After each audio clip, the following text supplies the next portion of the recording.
नमस्ते। कैसे हैं आप सब? आशा करता हूं कि जो जो हम पढ़ा रहे हैं उसको आप फटाफट रिवाइज भी करते जा रहे हो। देखो, राज्यपाल की जो अपनी क्लास चल रही थी उसमें मैंने आपसे कहा था कि आज बचा हुआ जो पार्ट है राज्यपाल का वो अपन कंप्लीट कर लेंगे। एक तो वीटो पावर का राज्यपाल के बारे में चर्चा रह गई थी, एक उसके अध्यादेश के बारे में चर्चा रह गई थी, और तीसरी उसकी क्षमादान के बारे में चर्चा रह गई थी। चौथी कुछ फैक्ट्स हैं, वो फैक्ट्स में आपके साथ आ, जो कुछ क्रोनोलॉजिकल ऑर्डर है, जो मुझे लगता है कि राज्यपाल के संबंध में जब क्रोनोलॉजिकल ऑर्डर पूछे जाते हैं उसके जो भी महत्वपूर्ण महत्वपूर्ण पॉइंट्स हैं वो सारे मैं आपको एक पेज पर लिख के मेरे टेलीग्राम चैनल पर सेंड कर दूंगा, तो वो आपको आज मिल जाएंगे। क्लियर? आज की क्लास है तो अपनी राज्यपाल एटलीस्ट पूरी हो जाएगी।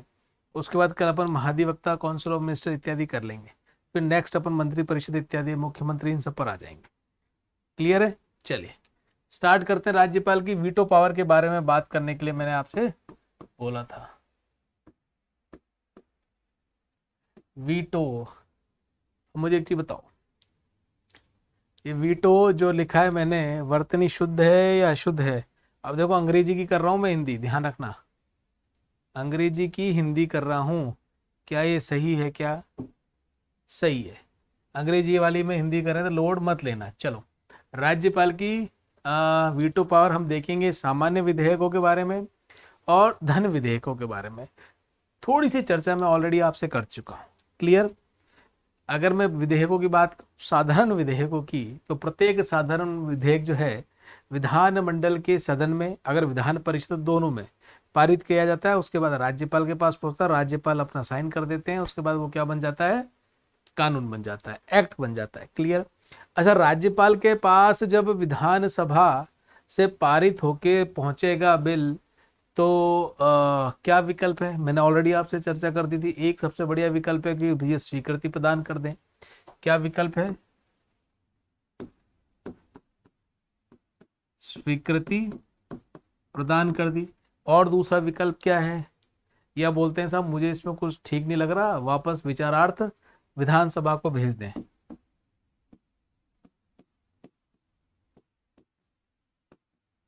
विचारार्थ क्या कर दिया? विधानसभा को भेज दिया। ये एक ऑप्शन हो सकता है। और इसके अलावा क्या ऑप्शन हो सकता है? कि कोई विधेयक है उसकी स्वीकृति रोक ले। स्वीकृति रोक ले, यही तीन काम कर सकता है ना। और क्या कर सकता है? और यदि उसको लगता है विधेयक को राष्ट्रपति की स्वीकृति के लिए, उसे लगता है मुझे साहब राष्ट्रपति से चेक करवाऊंगा मैं तो विधेयक, तो राष्ट्रपति की स्वीकृति के लिए भी सुरक्षित रख सकता है।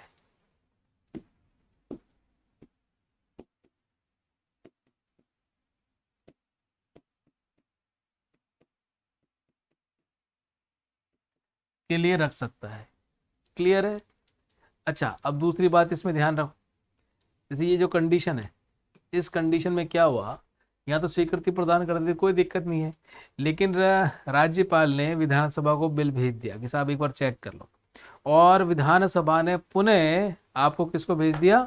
राज्यपाल को भेज दिया। तो राज्यपाल को अपनी स्वीकृति देनी पड़ेगी, मतलब कि पुनर्विचार के लिए जब भेज देंगे और पुनः यदि ये भेज देते हैं तो इनको अपनी स्वीकृति देनी पड़ेगी। लेकिन इस केस में यदि उसको लगता है कि नहीं नहीं इसमें कुछ गड़बड़ है, तो राष्ट्रपति की स्वीकृति के लिए भी क्या कर सकते हैं, या राष्ट्रपति के पास भी भेजने के लिए इसको क्या कर सकते हैं? होल्ड कर सकते हैं। क्लियर? क्लियर है? क्लियर है? मतलब कि दो कंडीशन है। पहली कंडीशन, दोनों सदन, अगर आपके विधानमंडल के दोनों सदन है और एक ही सदन है, तो आपने विचारार्थ भेजा और विचार भेजने के बाद सदन ने वापस पारित करके राज्यपाल की स्वीकृति के लिए भेज दिया, तो राज्यपाल को स्वीकृति अवश्य देनी होगी। क्लियर है? तो मैं ये कह सकता हूं कि राज्यपाल के पास केवल स्थगन वीटो का अधिकार है।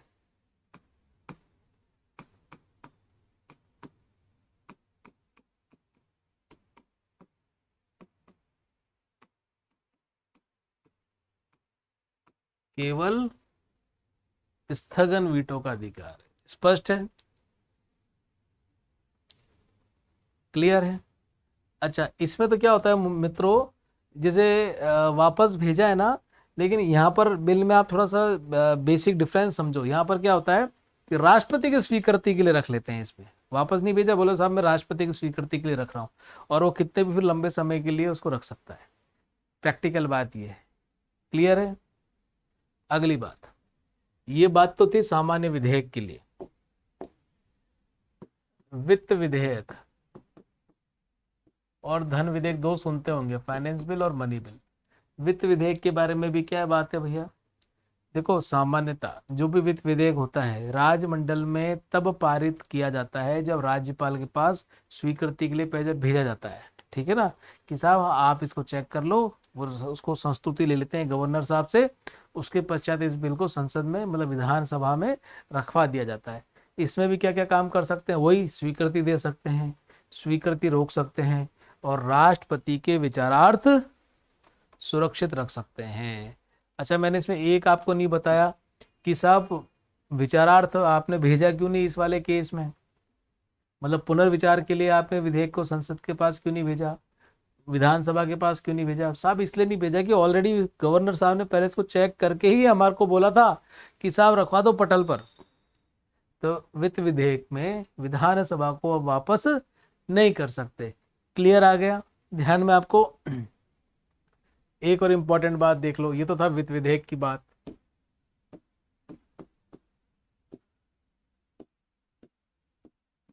धन विधेयक के बारे में क्या कहता है?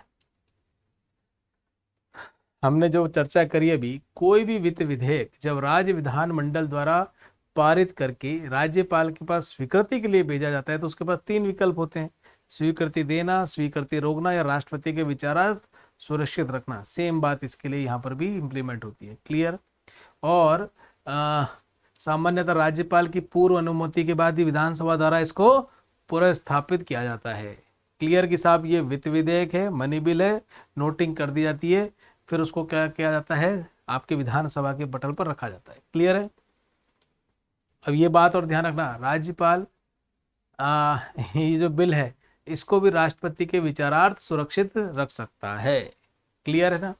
अब इसमें इंपॉर्टेंट बात एक ध्यान रखना, जब बिल राष्ट्रपति के विचारार्थ यदि रख दिया गया तो अब गवर्नर की कोई भूमिका इस बिल के प्रति नहीं रह जाती है। कोई भूमिका गवर्नर की अब नहीं रह जाएगी। राष्ट्रपति विधेयक को स्वीकृति दे दे तो वो अधिनियम बन जाएगा। क्लियर है? इसका अर्थ यह है कि राज्यपाल की स्वीकृति अब आवश्यक नहीं है। समझ गए? ऐसा नहीं कि राष्ट्रपति के पास वापस गवर्नर के पास आएगा फिर गवर्नर भी अपनी स्वीकृति देगा, नहीं, अब राज्यपाल की भूमिका खत्म। आगे चलकर इस केस में राज्यपाल की मंजूरी की आवश्यकता नहीं है। ये किसके बारे में बात कर ली हमने? इनकी वीटो पावर के बारे में बात कर ली। अगला देख लें, ऑर्डिनेंस, अध्यादेश।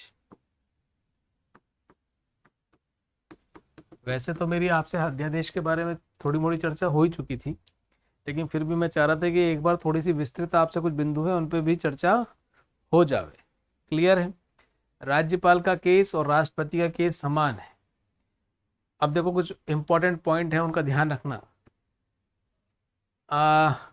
राष्ट्रपति अध्यादेश जो जारी करता है उसमें लोकसभा और राज्यसभा दोनों में से कोई एक या दोनों ही भैया क्या नहीं हो, सत्र में ना हो तो अध्यादेश जारी किया जा सकता है। ये बात आपको ध्यान में आएगी, मेरे शब्दों को ध्यान देना। राज्यपाल की बात कर रहा हूं। किसी अध्यादेश को तभी प्रख्यापित कर सकता है कौन? राज्यपाल, जब विधानसभा यदि एक सदनीय हो, सत्र में ना हो, या बहुसदनीय व्यवस्था हो तो विधानमंडल के सदन सत्र में ना हो। क्लियर है? दूसरी अवस्था क्या है? कानून का अध्यादेश के बारे में तब लागू होती है जब केवल एक सदन सत्र में ना हो, मतलब कि बहुसदनीय आपके सदन है, विधान परिषद भी है, आपके विधान परिषद भी है और विधानसभा भी है। कहने का तात्पर्य यह है कि इन दोनों में से अगर एक भी सत्र में ना हो तो भी ऑर्डिनेंस जारी किया जाएगा। क्यों जारी किया जाएगा? क्योंकि भैया यदि बहुसदनीय व्यवस्था है तो विधानसभा से पारित होगा तो विधान परिषद से भी पारित कराना पड़ेगा, यदि विधान परिषद से पारित किया हुआ है तो विधानसभा से भी पारित कराना पड़ेगा, दोनों से पारित कराना पड़ेगा और दोनों का सत्र में होना आवश्यक है। दोनों में से यदि एक भी सत्र में है तो भी अध्यादेश राष्ट्रपति मतलब राज्यपाल महोदय जारी करेंगे। स्पष्ट है बात? इसमें कोई समस्या? क्लियर। अच्छा, दूसरी बात, बेसिकली जो अध्यादेश प्रख्यापित किया जाता है ना मित्र, ये ऐसे ही नहीं किया जाता। ये अध्यादेश प्रख्यापित जब किया जाता है जब यह मुख्यमंत्री, मतलब कि विधि बनाने या किसी अध्यादेश को वापस लेने का काम मुख्यमंत्री के नेतृत्व वाली मंत्री परिषद की सलाह मिल जाए। बिना मुख्यमंत्री की नेतृत्व वाली मंत्री परिषद की सलाह के ना अध्यादेश बनेगा ना वापस होगा। क्लियर। इट मीन्स राज्यपाल की शक्ति में इंपॉर्टेंट बात बोल रहा हूं, अध्यादेश के लिए राज्यपाल की शक्ति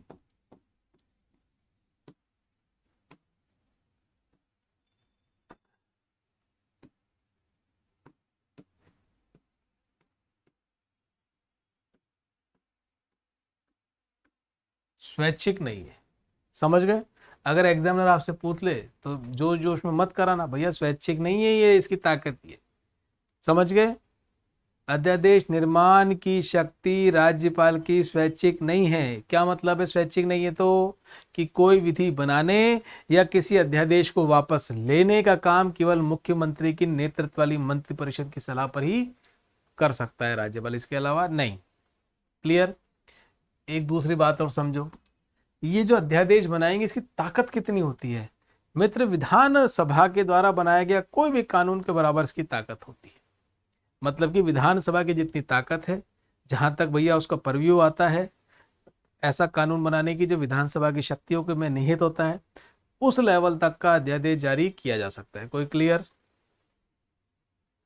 मतलब कि अगर मैं इसको थ्योरेटिकल लैंग्वेज में कहूं तो अध्यादेश की मान्यता राज्य विधानसभा के अधिनियम के बराबर है।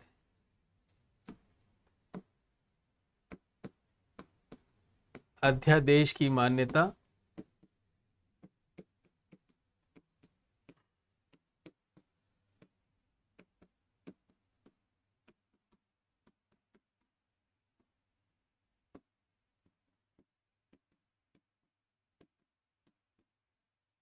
मतलब कि राज्य विधानसभा का जो अधिनियम है या विधि है उसके बराबर है। क्लियर है। इसको अधिनियम भी आप लिख सकते हो। स्पष्ट है। दोनों इंपॉर्टेंट बात ध्यान में आ गई। और क्या था? अध्यादेश बनाने और वापस लेने, इसके लिए आपको मुख्यमंत्री प्लस काउंसिल ऑफ मिनिस्टर से क्या लेनी पड़ेगी मित्र? आपको नेतृत्व वाली मुख्यमंत्री और काउंसिल ऑफ मिनिस्टर के नेतृत्व वाली मतलब सलाह पर ही आप क्या करेंगे? अध्यादेश बनाएंगे। क्लियर है। मनचाहा नहीं है, स्वैच्छिक नहीं है। स्वैच्छिक नहीं है तो इसका रीजन इसके पीछे ये है। क्लियर है मेरे मित्र? अच्छा, और एक इंपॉर्टेंट बात देखो कि अध्यादेश को यदि आपको पुनर्निर्मित करना है, दोबारा लेके आना है, तो वह करने के लिए उसे विधान सभा के सामने प्रस्तुत करना पड़ेगा। क्या? विधानसभा के सामने प्रस्तुत करना पड़ेगा। क्लियर है। ये बात भी आप ध्यान रखना। दूसरी बात कि सत्र में नहीं था, राज्यपाल महोदय ने मुख्यमंत्री की प्रमुखता से जो काउंसिल ऑफ मिनिस्टर है उसकी सलाह पर अध्यादेश जारी कर दिया। तो क्या ये इन्फिनिट टाइम से रहेगा? क्या चर्चा तो हुई नहीं उस पर?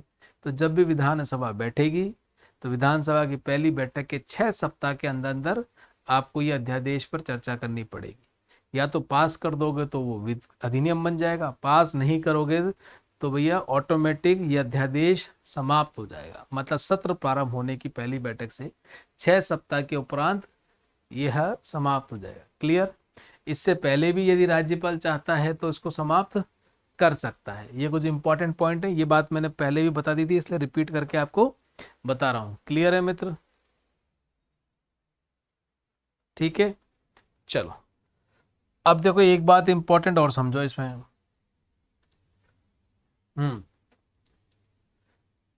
कुछ ऐसे मामले हैं जिसमें विधानमंडल को ऐसा अधिनियम बनाने के लिए राष्ट्रपति की पूर्व स्वीकृति की आवश्यकता हो।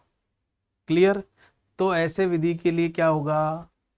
हाँ, तो ये बिना राष्ट्रपति के निर्देश के इस प्रकार के अध्यादेश राज्यपाल नहीं बना सकता। मतलब ऐसे अध्यादेश या ऐसे विषय, ऐसे विधेयक जिनको आपको राष्ट्रपति की मंजूरी की आवश्यकता है या पूर्व स्वीकृति आवश्यक है, उन पर राज्यपाल महोदय साहब भी अध्यादेश नहीं बना सकते। क्लियर है?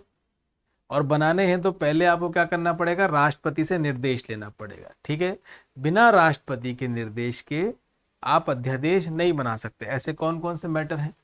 ऐसे विधेयक या राज्य विधानमंडल में जिसकी प्रस्तुति राष्ट्रपति की पूर्व स्वीकृति से होगी, ठीक है, या ऐसे समान उपबंध वाले विधेयक को राष्ट्रपति के विचार के लिए हमें आवश्यक, मतलब राष्ट्रपति के पास भेजना ही भेजना पड़ेगा, ऐसे भी विधेयक पर आप क्या नहीं कर सकते, अध्यादेश जारी नहीं कर सकते। तीसरा, कि यदि आपका कोई ऐसा विधेयक विधानसभा पारित करती है और उसके लिए आपको राष्ट्रपति की स्वीकृति लेनी पड़ेगी पास करने के लिए, अगर स्वीकृति के बिना, राष्ट्रपति की स्वीकृति के बिना वह अवैध हो जाता है, तो इस प्रकार का अध्यादेश भी राज्यपाल महोदय जारी नहीं कर सकते। क्लियर? 3 कंडीशन मैंने आपको बताई कि राज्य विधानसभा में ऐसा विधेयक जिसकी प्रस्तुति के लिए राष्ट्रपति की स्वीकृति आवश्यक हो, उनके लिए राज्यपाल महोदय अध्यादेश जारी नहीं कर सकते। दूसरी, यदि वह समान उपबंध वाले विधेयक को राष्ट्रपति के विचारार्थ आवश्यक समझता है, ऐसे विधेयकों पर भी राज्यपाल महोदय अध्यादेश जारी नहीं कर सकते। तीसरा क्या है, यदि राज्य विधानसभा का अधिनियम ऐसा हो कि राष्ट्रपति की स्वीकृति के बिना वह नल एंड वॉइड हो जाएगा, अवैध हो जाएगा, तो यह जो 3 कंडीशन है, ऐसी 3 कंडीशन में भी राज्यपाल महोदय क्या नहीं कर सकते, अध्यादेश जारी नहीं कर सकते। क्लियर है? अच्छा, एक क्षमादान के बारे में मैं आपसे चर्चा करना चाह रहा था। ठीक है, क्षमादान,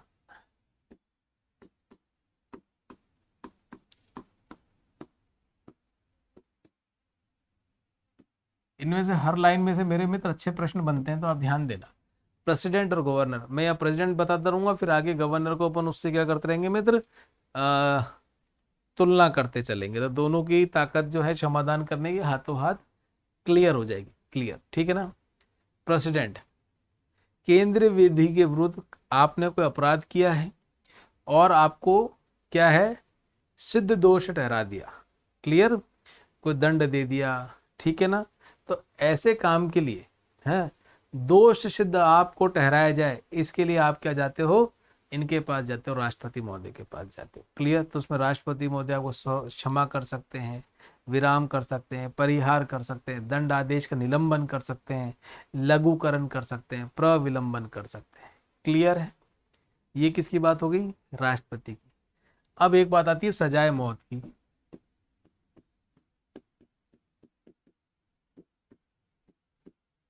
सजाए मौत, सजाए मौत को क्षमा कौन कर सकता है, राष्ट्रपति महोदय कर सकते हैं। क्लियर है? क्षमा ही नहीं कर सकते, कम भी कर सकते हैं, मतलब क्या कर दिया, उम्र कैद में कन्वर्ट कर सकते हैं। क्लियर? और ऐसा ही नहीं, स्थगित भी कर सकते हैं,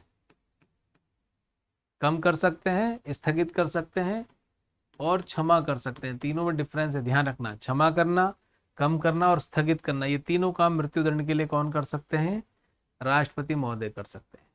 क्लियर? ठीक है। अगली बात, राज्यपाल के बारे में क्या है, मृत्युदंड के बारे में, राज्यपाल महोदय मृत्युदंड को क्षमा नहीं कर सकते, मतलब माफ नहीं कर सकते। ठीक है ना, चाहे उसे स्टेट की विधि के अकॉर्डिंग भी क्या मिली हो, मौत की सजा मिली। क्लियर?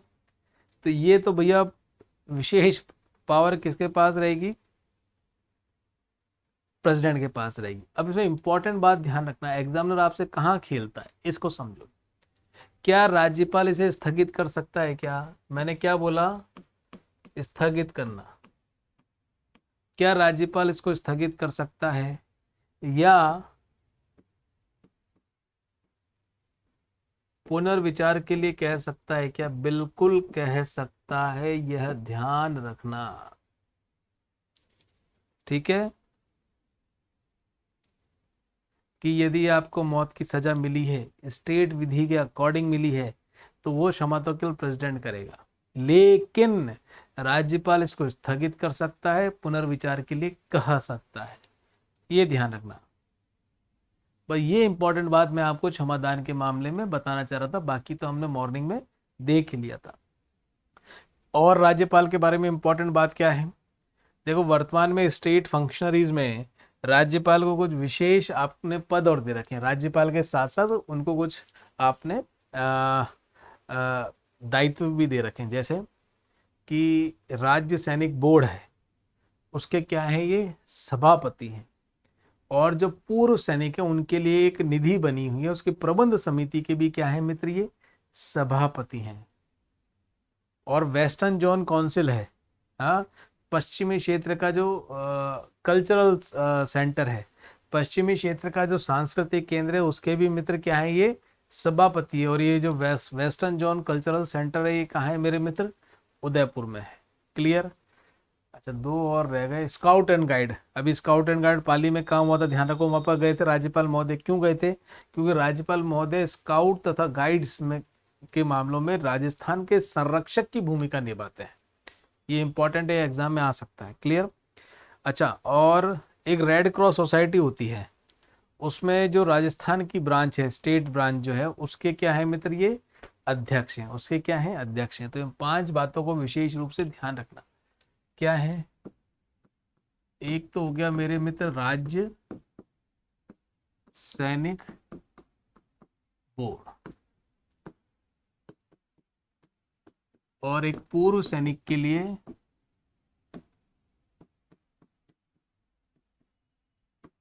एकीकृत निधि। एकीकृत निधि की क्या बना रखी है, प्रबंध समिति बना रखी है।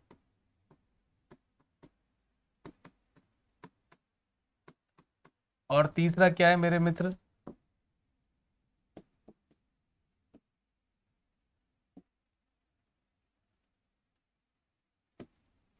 Western zone cultural centre. ये कहाँ है मेरे मित्र, उदयपुर में। ये जो 3 मैंने नाम लिखे, इनके तो क्या है, ये सभापति।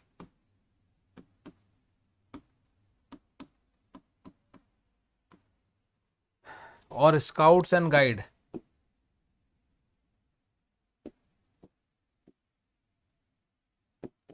राजस्थान के क्या है मेरे मित्र, संरक्षक है। क्या है मेरे मित्र, संरक्षक। रेड क्रॉस सोसाइटी,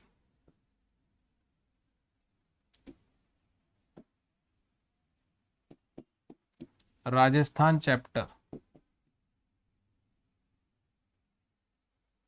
इसके क्या है मित्र, अध्यक्ष हैं। इनकी जो डेजिग्नेशन थी वो डिफरेंट डिफरेंट थी, इसलिए मैंने आपको ये अलग से बताया है।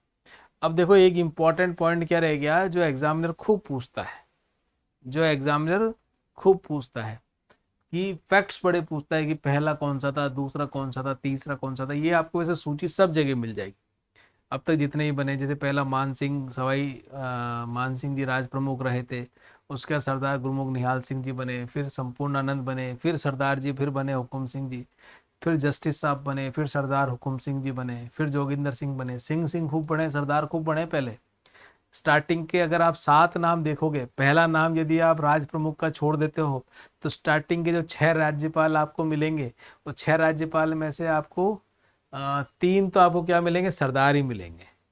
3 क्यों, 4 सरदार मिलेंगे, 4 सरदार मिलेंगे। क्लियर।